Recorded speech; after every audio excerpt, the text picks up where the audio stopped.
Welcome. And yeah, so as Steph said, would love it to be very interactive if you want to. Would love to hear from you. So we'll give you some time to think about some things and contribute. There's no right or wrong. So just reiterating what Steph said. So my name's Manita. I'm the founder and director of my company called Capital Human.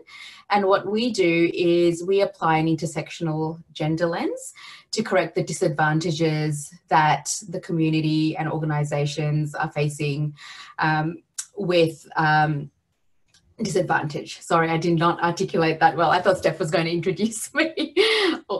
So I've recently just finished being the CEO of YGAP, which is an international development organization, finished up end of last year and really started focusing on the gender aspects, especially how it applies to early stage enterprises that are focused on social impact in emerging market economies. So SDG aligned businesses, and why is it so important to consider gender and inclusion with those enterprises? And we'll go through a little bit with that. So in my past, I've worked as an engineer, an environmental engineer for about 10 years before entering into the social impact space. And yeah, I've got 2 little kids and a dog who I've been stuck at home with since March. We're in heavy lockdown in Melbourne. And so acknowledging that, it's really great to see all of you guys, and I hope you guys are all coping well, or coping with everything that's going on, and congratulations on rocking up to this.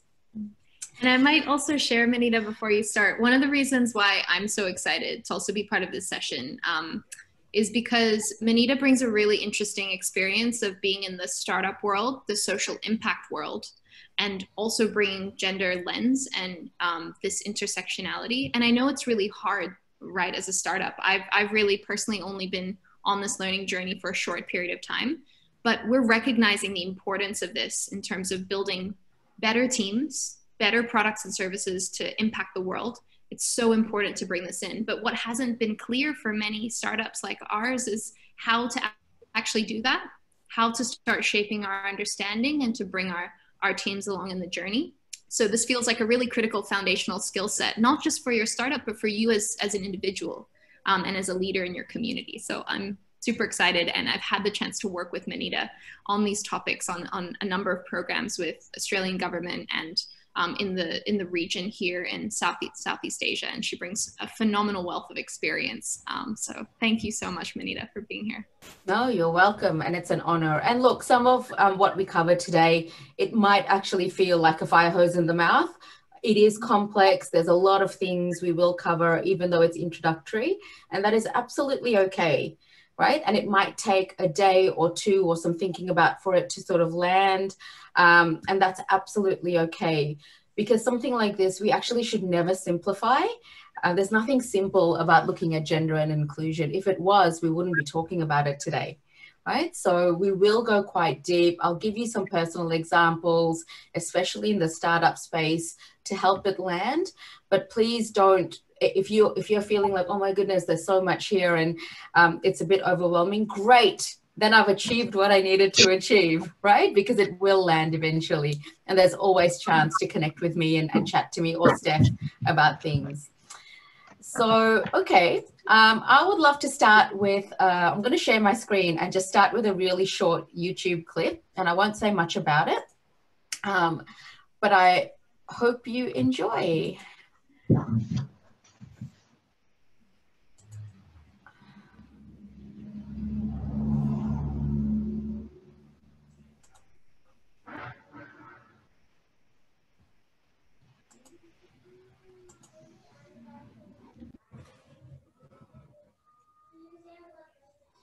The sound doesn't seem to be coming through, Manita. Oh, really? Yeah.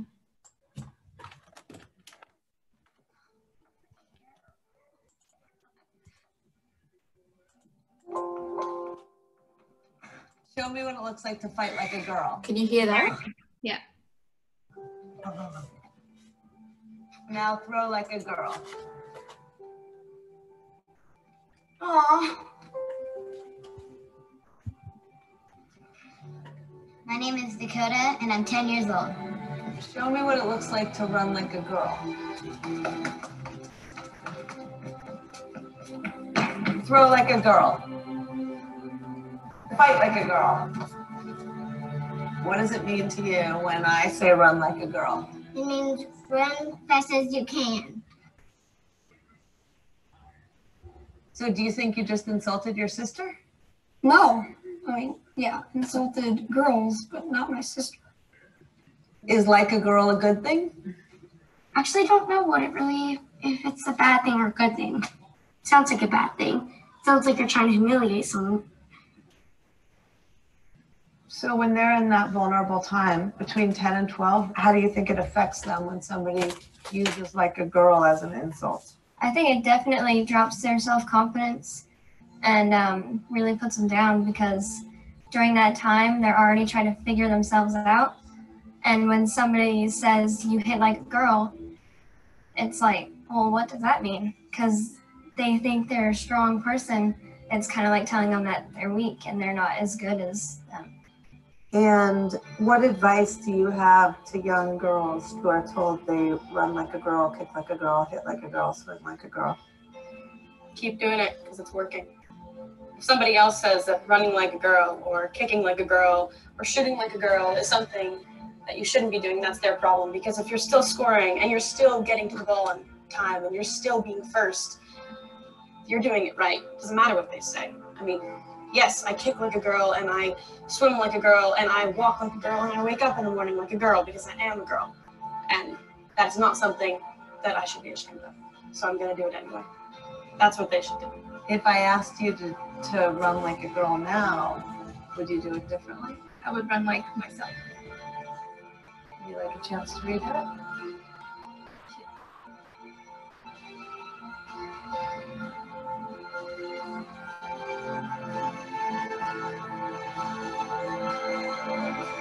Why can't run like a girl also mean win the race?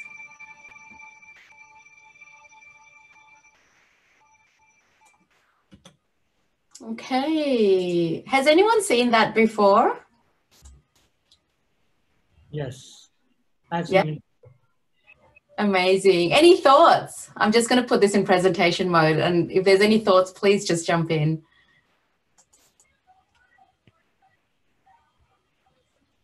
So the reason I love that clip is because it shows you that everyone has bias, and even women and men, we have what, you know, they term as unconscious bias around gender stereotypes. And it is gender stereotypes, not sex. So really quick definition between gender and sex. Sex is what you're born with. You are male or female. Gender is what you identify with, right? And it's a social construct. It's something that has been created by us. But I love that clip because, and every time, and I haven't seen it for a while actually, because it just makes me realize that although gender stereotypes are within us, they're learned. You know, young children don't have it, but they're learned. And people can, if you can learn something, we can also work really hard to unlearn it. And let's be deliberate about that. So really quickly, I'd love to take you through a few things. I would like it to be interactive. A couple, you know, please either put comments in the chat, and Steph, if you can just keep a track of that and let me know, or unmute yourself and I can see that, and you're more than welcome to participate in this conversation.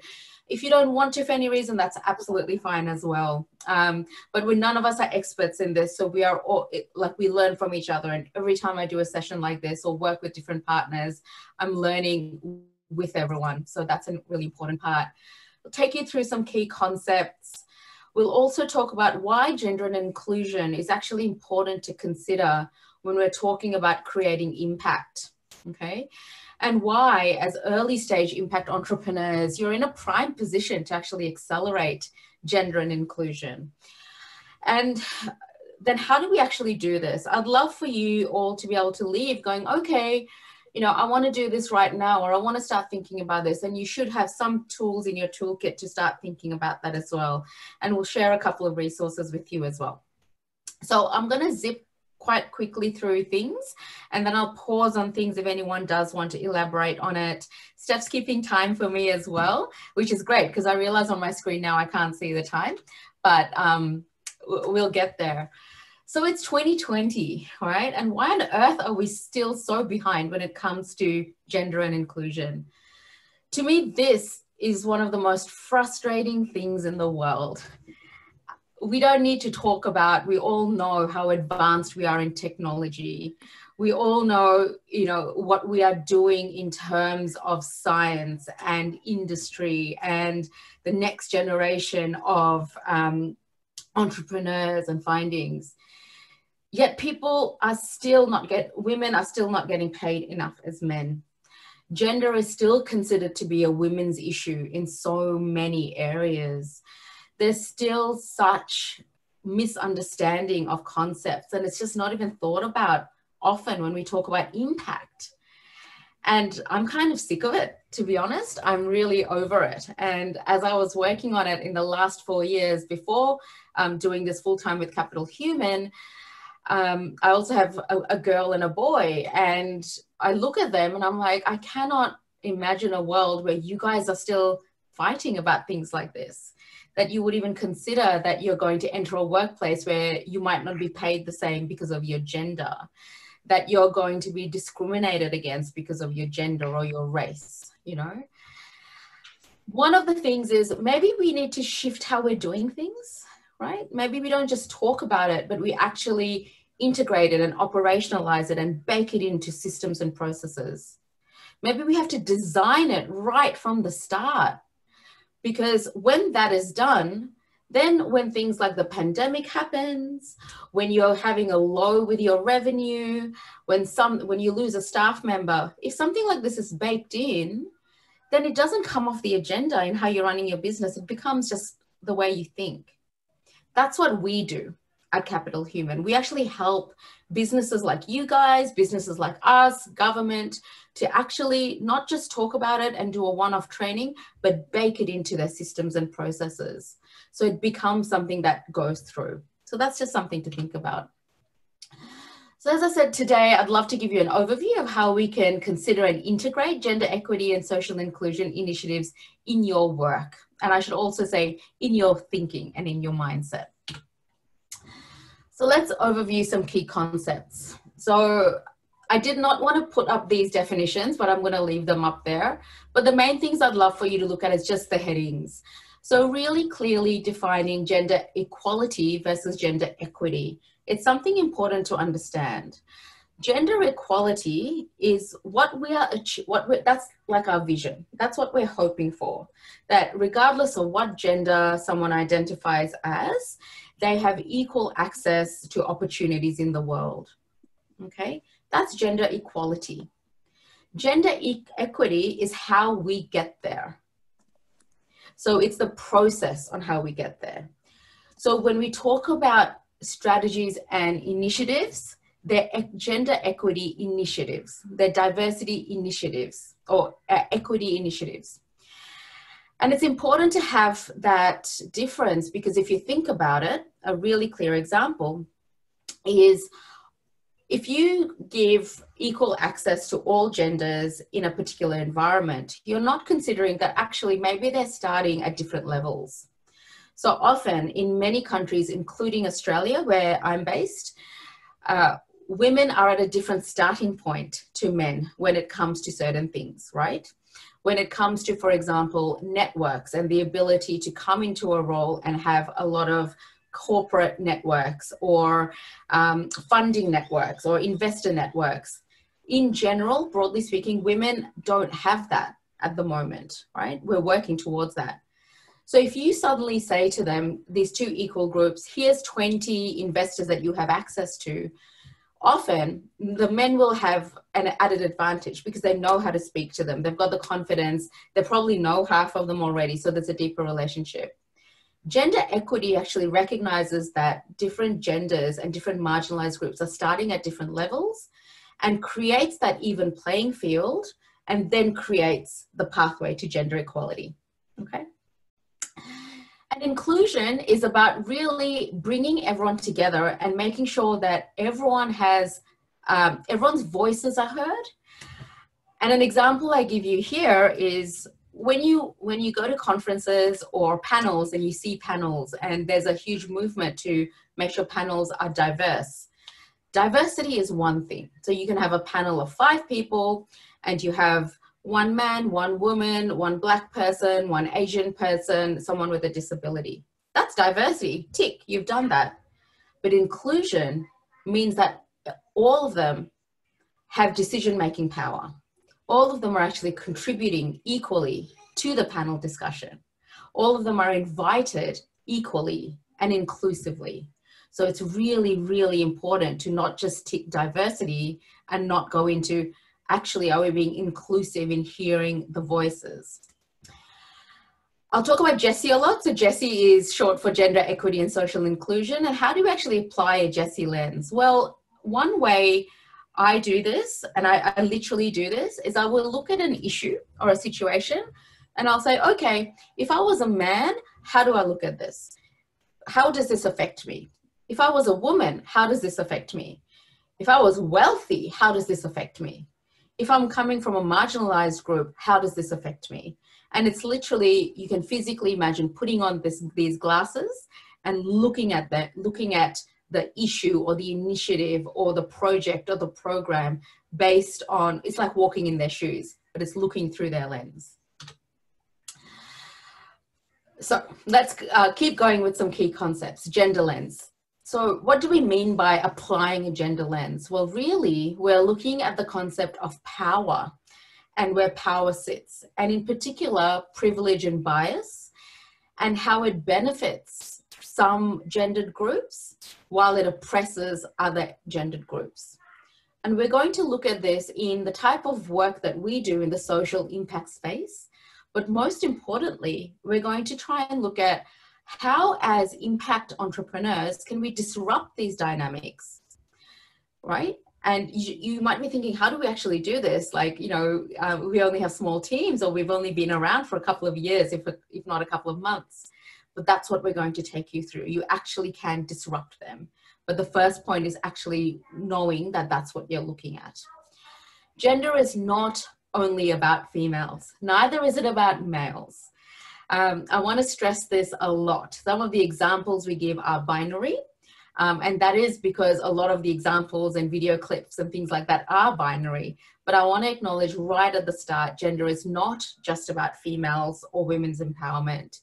Gender is about, sorry, I might just, do you need me to say that, Steph? Oh, no worries. I'm adding some notes. Okay, no worries. So gender is not just about females or males, or it's actually looking at all different genders, people that don't identify as a gender. And I always give an example, you know, I have a son and a daughter. I never want a world that's better for one or the other. Let's create a world that's better for both. Intersectionality. Intersectionality means that you can't put all women, for example, in one category. When you overlay things like culture, ethnicity, race, socioeconomic status, anything else, it basically compounds any disadvantage that a gendered group has. That's all you need to remember. Intersectionality is one of my favorite words. It's also one of the words that people hate the most because it doesn't land. But all you need to really take away from this is don't put people in the same category, because it affects everyone differently. And the example I give here is sometimes when, like say I'm going to go and buy a cup of coffee, you know, after COVID is over, when we're allowed out of the house, if we're going to go and buy a coffee and someone doesn't treat me well, I don't know if it's because I'm a female. I don't know if it's because I'm Indian. I don't know if it's because I have a funny accent because I've lived in different parts of the world. I don't know if it's because I'm a mum, if I have my children with me. So my friend, who is a CFO, blonde hair, blue eyes, she said to me one day, she goes, I never feel this. Because if someone treats me badly in a professional environment, it's often, I just go, oh, okay, maybe they just don't like working with women. She said, I don't feel these other things that you feel because of the color of your skin, your religion, and your ethnicity. No one size fits all model. So if anyone comes to you and says, let me help you develop a gender strategy, here it is. This is one we've developed earlier. Never believe them, because context is key. And this is where I'd love to actually ask you guys the first question, if you'd like to participate, is I'd love for you to just think about what gender means to you within your business, within your framework of living as who you are, the country that you live in. Just have a think about that. And a little bit later, I'd love for you guys to contribute, because it's really important to understand that gender strategies and inclusion strategies that apply here in Australia might not apply in Singapore, where Steph is. It absolutely won't apply, actually. You know, some things might, but it won't. And you really have to understand the context of a business, of the culture, of the country, when you're designing for gender and inclusion. As early stage enterprises, you have the power to disrupt negative power dynamics. But what we have to be able to do is actually be deliberate about identifying what these are. What are the negative power dynamics? What are the gendered issues that we face? And have a think about this when you're thinking about how gender matters to you. What made you guys select this session as opposed to the other sessions around? There must have been something. I'd love to hear about that. So identifying it is one of the most important issues, and then implementing it. And why early stage enterprises have the power, we'll talk a bit about this, is when you're starting off and when you're working in the social impact space, you are actually connected to so many different stakeholders. And through that, you actually have an amazing ability to influence and change. And we'll talk about this a little bit later. Okay, so why is it important to consider Jessie? This is the first point, is probably the most important point. Often those that are closest to the problems or at solving the problems, you guys, are the ones who have the solutions, right? However, they're my children, you're going to hear them every now and then. However, the power that exists is often with the funders and the investors, right? Think about this. You've got a brilliant solution to a problem that you know in depth that you're going to work and you're going to dedicate your life to solve. If you guys all had several million or $1 billion to do this, you probably wouldn't be here right now. You'd be away doing that. And how much influence do investors and funders have? But think about how many of them you know, or whether you don't know them, it doesn't matter, but they often won't understand the in-depth nuances of the problems, right?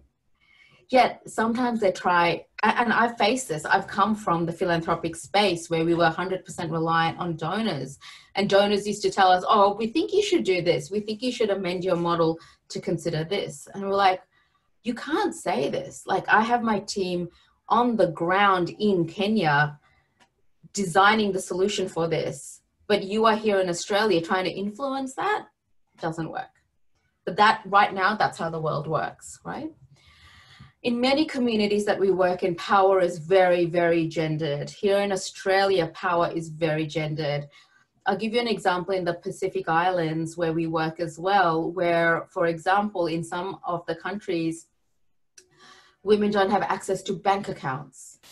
If they're earning anything, it is owned by the community that they're in, right?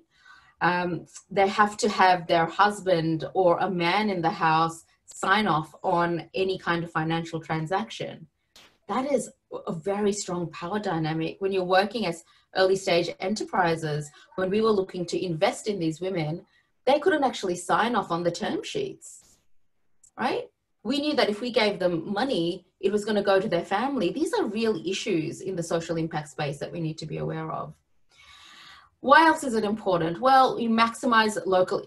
One way to consider Jessie is by considering Jessie, we can maximize social impact and your business outcomes. We need to leverage 100% of the world's population, right? Like, it's, if you think about it, the world is made out of 50% men, 50% women, and people who identify. Why aren't we leveraging that?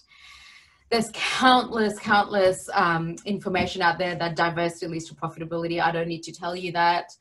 And of course, when you're considering gender and inclusion, you're going to have a greater customer reach, whatever your product or your service is. If you're solely focused on increasing investment into your enterprises, these are some facts that you should know. that GLI, Gender Lens, invested mandated investments, so funding coming from investors who specifically will only fund enterprises who are considered gender and inclusion. They've increased from 2.4 billion to 3.4 billion in the last 12 months. That's from a report from Veris Wealth Capital, who are brilliant if you want to track all of this. But that number has actually increased from 100 million to this in about 4 years. So it's on the rise. It's on a rapid rise. People are considering this. I need to work, darling. Great. Any questions? Hi. Just going to do a quick time check. Okay, we're going fine. I'd love to show you another one. Now, this video is more around the not-for-profit space and gender not in the enterprise space, but I really like it. It's only a couple of minutes because it weaves everything really nicely together, okay? It is a binary example, so it only looks like at men and women, but it is in emerging markets. So I'd love to share this with you.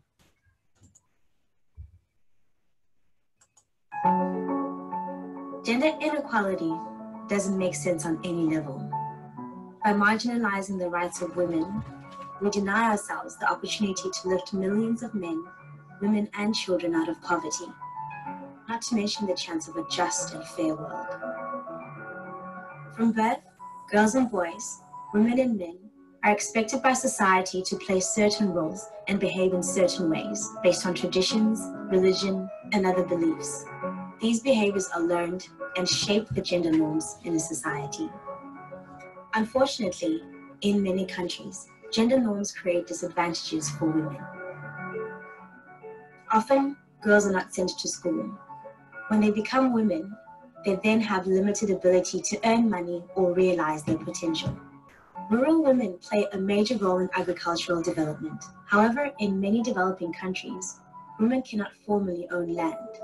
Without land, they cannot get loans to invest in their farms or businesses. This also means they have no control over the use of land or the benefits that come from it. Men generally control the household decisions, like how to use the family's assets. These disadvantages are often reinforced by practices that limit women's access to services, like training. Cultural beliefs can also restrict women's opportunities, such as in parts of Zambia where women cannot paddle their boats as it is considered bad omen. The result of these issues? Women remain poor and agricultural production cannot reach its potential, perpetuating poverty and hunger in the developing world. The social norms that limit women's opportunities need to be understood and then changed. By taking a gender transformative approach, we can influence social norms and bridge the gaps in access to resources and services between men and women in a lasting manner. Change is needed on many levels, and both men and women must be involved for it to happen. Research and development organizations need to invest in programs that promote gender equality alongside improving productivity and incomes. Policies need to be implemented that increase women's access to services and resources. Communities need to support women as farmers and as leaders. Increasing women's voice and agency is a valuable end in its own right. When development organizations, policies, and communities support the success of women, we have a chance to reduce extreme poverty and boost shared prosperity for girls and boys, women and men around the world.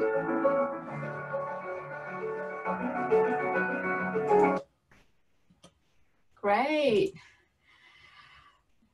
All right. So I would love to understand, even if there's one or two or more of you, what does gender mean to you in your context? There's no right or wrong answer at all. And if you still can't process that in your minds, what brought you to this session? There must be something that made you think, I'd love to actually come to this session around gender, diversity, and inclusion.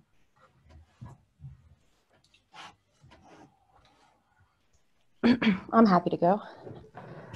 Hi, how you going? Hi. Hi. I'm just quickly from a packaging manufacturer based out of Australia and New Zealand. And I guess, yeah, the reason that I wanted to come by is that for us, we're a female-founded team with a lot of women and a lot of people from different countries. And so for us, gender and, oh, hey. Yeah, gender and everything is just kind of something that I suppose we take for granted because we're just so diverse. And yeah, we need to be able to communicate kind of, our experience. And at the same time, looking to go into Asia, we kind of have a bit of a privilege here in that our suppliers in Australia and New Zealand, we're confident in that men and women are treated equally and those sorts of things. And, if we're going into countries that we need to get supply from Asian countries, we need to be, conscious of that and make sure that we're doing right by farmers because, obviously in creating this income, it's important to us. So just kind of wanted to, yeah, learn a bit so we can apply that to future expansion. Yeah, amazing. And is this one of the first times you've come to a session like this, or has this been something that you've been thinking about for a while? Yeah, this is the first time I've really come to a session and spoken about it. We're in the process of because you're from Australia, the Boosting Female Founders grant. Oh, yes. Government. Yeah, we're in the second round and I'm the writer for the, I'm the writer for the company. I kind of do all the grant writing and communications. So we wrote that. And like I said, we have a female founder. It just kind of goes without saying that we're, qualified, but how do you really speak about those things? In the context of that, it was easy, but it might not get easy going forward. So. Amazing. Well done. Well done on taking the first step. Thanks. Anyone else? Yeah, I'm happy to go next. Hi, I'm from, based in Dunedin, New Zealand. I'm working for Greenback New Zealand, which is based in Auckland. They're a female-led startup and also part of the Women for Climate network. So I guess you could say that gender for me is obviously something that's part of this startup identity. And I guess being a male working in that environment, it's salient for me in the sense that I suppose it's makes me very conscious of trying to self-mitigate a lot of negative male stereotypes, like talking over people and not that I feel I do that, but if I feel like, yeah, it's just something I'm trying to be a little bit more conscious of and reel in. Just trying to really engage in that they run a very horizontal organizational structure, so it's just really interesting being part of that. I guess also coming from previous background working in hospitality, events, festivals,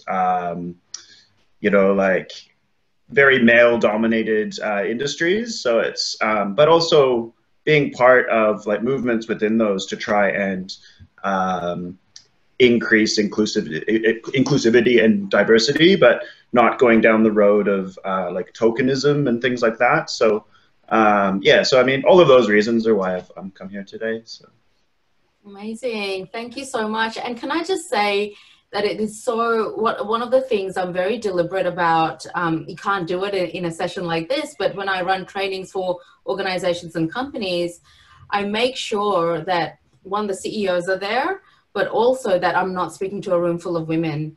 So it's because this is not a women's issue. So I'm really, really grateful for you coming and speaking and, considering this a really important issue as well. And increasingly we're seeing that, which is really fantastic. Anyone else? It's not scary. No?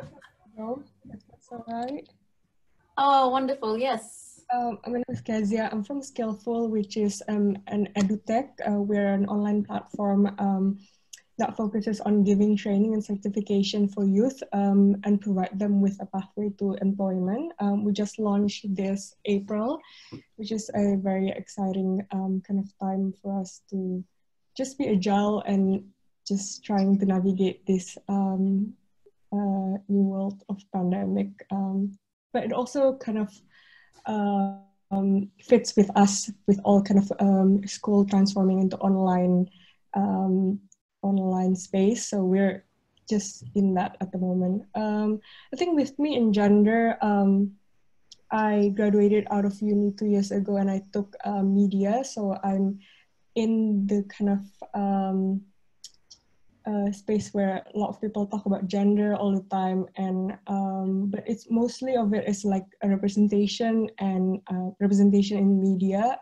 But I think in the context of this business that I'm working on, especially in Indonesia, the participation of female in labor is very, very low compared to men, and because we're an edutech platform education in tech, we also know the participation of female in the tech industry is very, very low. So that's something that we want to be conscious about and want to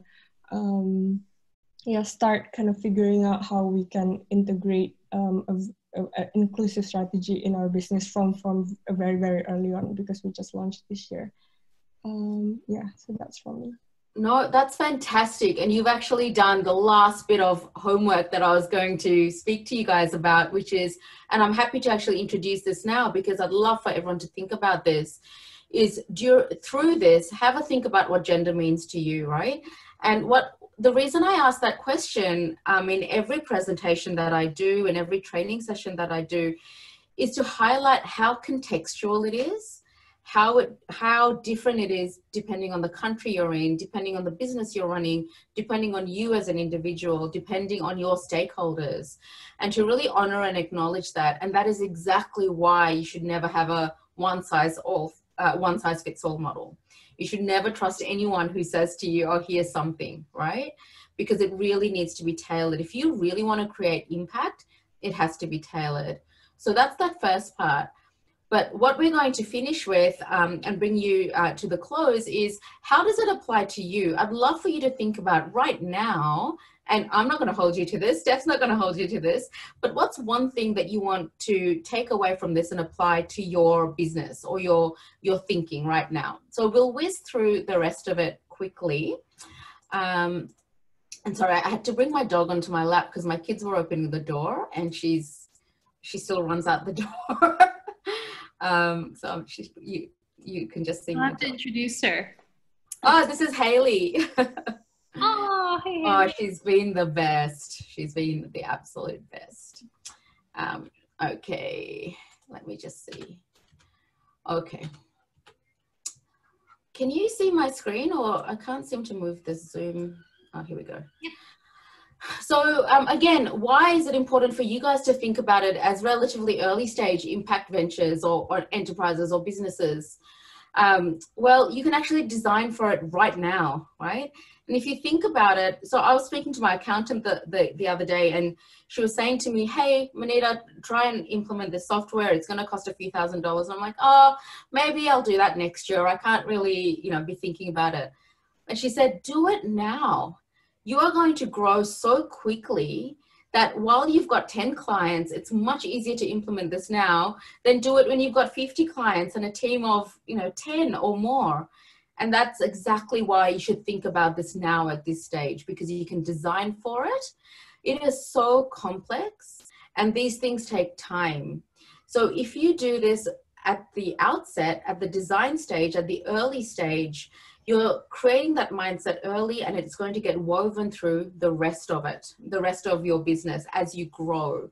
It should become a set and forget eventually, but it won't happen straight away. And also you've got the power to do that, right? And I'm going to take you through some examples and explain what I mean by that. But really, yes, these things are complex, but when you break it down, there are some things you can do really deliberately to shift these power dynamics and really contribute to accelerating towards gender and inclusion. So how do we actually do this? So one of the first things is, and Kezia, I'm not sure if I said your name properly, you identified this actually, you defined your gender objective. This is what you're trying to do, right? And when you're thinking about the gender objective, work with your team on this. And it can fall under 4 categories. And I'm assuming D is not going to exist for any of you because you're here, but it can either be a quota, like you want 50% of women in your team or your executive, or it can be a mandate. You want to make sure there are women in your team. These are just examples. Or it can be a consideration. Through our design, we're going to consider the gender of our team. Not going to set a quota yet, not going to make sure we do anything. And that's okay as well. or you do nothing at all. And then we follow the process, which isn't going to make sense. I'll take you through an example. I will give you a Capital Human example. So Capital Human is my company. And this isn't looking at the work we do. This is looking at what I want the business to be, okay? I wanted to ensure that Capital Human creates a platform and pathways for leaders who are female and from other minority backgrounds. That's a mandate. That's why I exist. I want staff members, I want to create the next round of CEOs in the impact space who look like me, or who don't look like, you know, the typical investment banker CEOs that we all know of, right? That's the intent. That's my objective. What's the problem we're trying to solve? Well, it's an external problem because I'm designing this at the outset. One of the issues is 10 female CEOs in the 200 biggest Australian companies. That's not good enough, in my opinion, in 2020, right? Why is this? What's the root cause? Well, companies don't create pathways. Pipeline exists, right? I know a lot of amazing women who have been in CEO roles and come out for many reasons. The pipeline exists. 50% of university entrants are women. 50% of graduates are women. 50% of women and people entering the workforce are women. But they're just not getting to that CEO role, right? So how will Capital Human do this? Well, and this is very high level, but you know, I'm acknowledging that the women and other people that come to my team are at a different stage. Maybe they will need more training. Maybe they will need more confidence boosting for them to get to that level. I can see it, but maybe they'll need that. Maybe I need to provide them more networks and contacts to help them get to that level. And I need to acknowledge that mostly like women that I know will have, women around the world actually have more family and carer needs. They just do. So they might require more leave entitlements or flexible working. And then you go into implementing. So how do we actually do this? Well, I do this through really deliberate recruitment and conversations, and actually being deliberate about who I'm recruiting and why, right? So it's not just women, it's from minority backgrounds as well. Another general example, say your objective is to have a gender equal team, but you're finding that all your team members are female, right? Which often happens in a social impact space. Why is this? Well, especially in early stage social impact ventures and in any startups really, your team is often recruited who are your friends, right? And they tend to be who they are. Oh, sorry, that was just a typo. So how can you create this pathway? Like if you're really deliberate about having a gender equal team, well, create specific PDs, right? Recruit externally, even though that's harder work.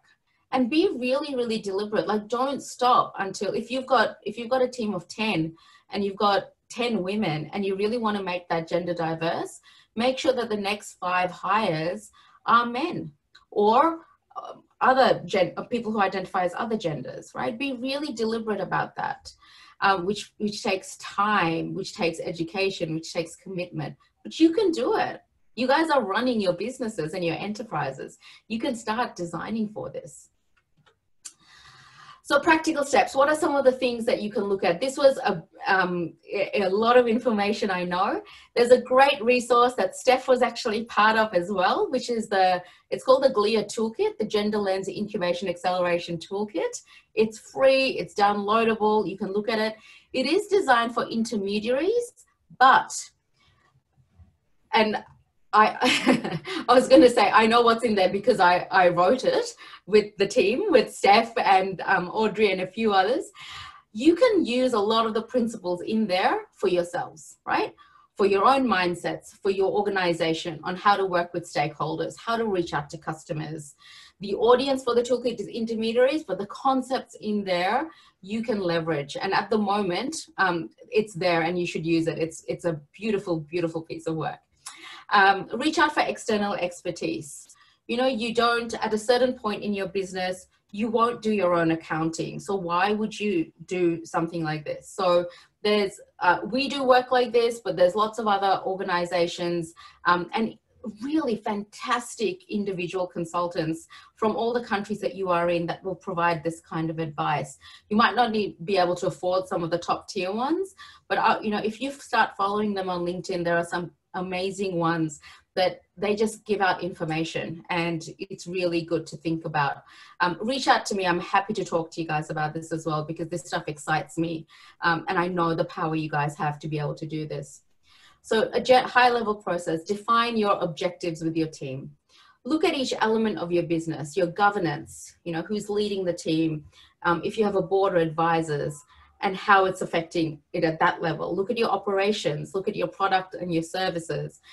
And really importantly, look at your external stakeholders, right? And how you influence them, how they influence you.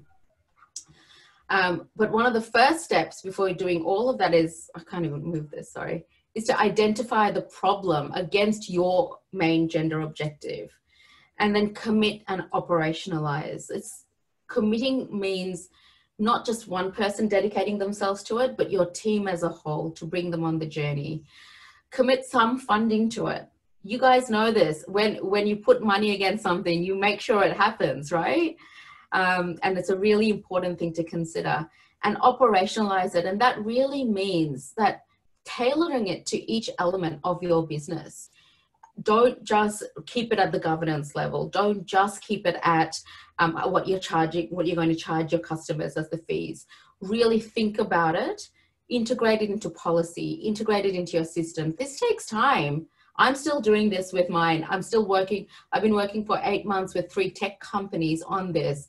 This takes time. Give yourself that time to do that. That's it. Did I keep to time? You're perfect. I hope so. 1 minute to spare. And I know that, yeah, thank you so much, Manita. You're welcome. I actually have a lot of reflections and questions. I feel like I've been through these workshops with you, but I'm always still learning and stretching further. And I really appreciate sort of the step-by-step, because sometimes it feels like, where do you even start, you know? And I think it's great to have Charlotte on this call as well. Just a quick intro. Charlotte is in the Impact Collective team, and she's really leading the impact measurement and how our startups navigate impact with their in their businesses. So seeing ways, Charlotte, where the lens on gender and social inclusion can be applied. I know that's definitely something you've already been thinking about. I think will strengthen all of these businesses as well. Yeah, definitely. Absolutely. Thanks for the intro, Steph. Manita, great presentation. So just to give you a bit of background, I worked with the UN around technology and innovation. And our lens obviously is, developing innovation to leave no one behind, and to make sure that we bridge the digital divide and ensure that, there's inclusivity going on in the tech sphere, particularly because that is the trend, right? That all the new jobs that are being created are in this field. And with that in mind, in order to make tech that addresses or is, relevant to everybody's context, it needs to be created by the people for the people, right? And so I think it's great that we've all come together to talk about this more, and that our wonderful impact makers have joined this session to learn more about this. I think from, like, Steph, I know you had a couple of questions you wanted to add on. I think I'll leave it to you, and I'm very happy also to connect with any one of you to further work on this.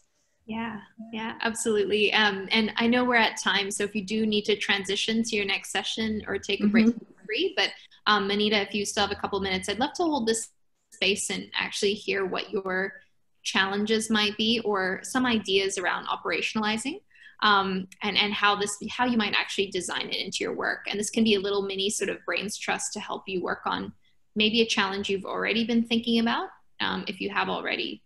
I think one thing that was quite significant for me was moving beyond just representation, and how to ensure people really hold power in the way they need to, and understanding which lenses you want to apply. So in the context of your product and service, have you ever looked at it through the eyes of a person who's a different gender of your own, or from a completely different background to your own? And if you if you haven't, maybe it's a question for you, Manita, how might startups approach looking at it through those eyes and lenses if they don't, for example, have that experience themselves? Would that look like sort of testing it out with people in the community? How might they connect with a community that they haven't connected with before?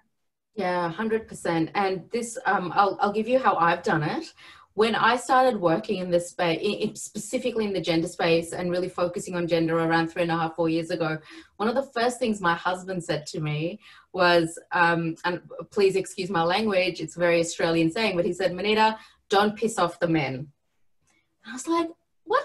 Like, and he's not a man of many words, right? So when he says stuff, I'm like, oh, but he's right. He was absolutely right. He's like, you have to bring people on the journey. It's not that people don't want to do the right thing. It's sometimes they don't know. If you look at my advisors, I'm starting to build them up. They're not all on the website yet. I very deliberately have one of my advisors who's Matt, who runs a brilliant business called Volley. He is a very good-looking, straight, white man, young, with a child. And he's a friend of mine, as in I have done sessions for him. I wouldn't say he's a friend of mine, but I've known him for a long time. And I was very honest with him. I said, I want you as my advisor because of X, Y, Z, right, for his technical advisory. But I said, I also want you because I want you to really push me in a way that I won't ever be able to see. Because in Australia, one of the areas we work in is trying to influence investors. Investors look like him. They don't look like me. They think like him. They don't think like me, right? You say gender, you say the word feminist. You notice that I never use the word feminist, not because of anything. I use gender and sex and different words. You mention any of those words in the investment area, people will just cower. Men in general will just, their ears prick up and they're like, oh, I don't want to hear it. So, and this is why I have someone like Matt to go, nah, you can't say that. That's going to put people off, right? So I encourage you to have real diversity and inclusivity in your, you know, how Brene Brown says, your square squad, people whose opinions matter to you, who will give you really good advice in a critical way, but in a constructive way, to make sure that you know, we all have blind spots, but they can be your eyes where you can't see, right? And it's really important to have people like that around. And always iterate and always learn. That's the other thing, because we'll always make mistakes. Constant feedback loops for inclusivity and gender. All the time. Yeah. Any inputs from our participants before we log off? Phil, you've been quite quiet. Kyle or MJ or Kezia? Shannon, any final last words? I mean, go ahead. I really appreciate it. I think I'm fortunate to work with a lot of women and have worked with women all my life. And my partner, she is a successful business person. But I can't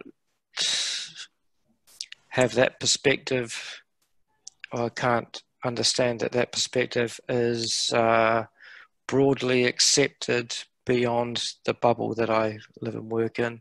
And I think I need to keep on hearing these sorts of things to understand the different perspectives. Otherwise, I'd blindly go on as I've been going on thinking everything's okay. Well, you're here, so that's amazing. Well done. Yeah, I think it's wonderful too that we are really a collection of different faces within the region, and we come from quite different contexts where it's interesting to see the similarities and differences in how issues around gender equality and inclusion and representation are dealt with or solutions have been implemented. So it's a really good opportunity for us all to learn from each other, and also, you know, give us a shout out about what your impressions are, you know, what you think are maybe things that have been working well for you in your organizations. What are maybe some things you've been struggling with? I love that Manita was talking about how, you know, she hired someone specifically because they gave her insights into what it was investors, right, we're thinking about and how to interact with them.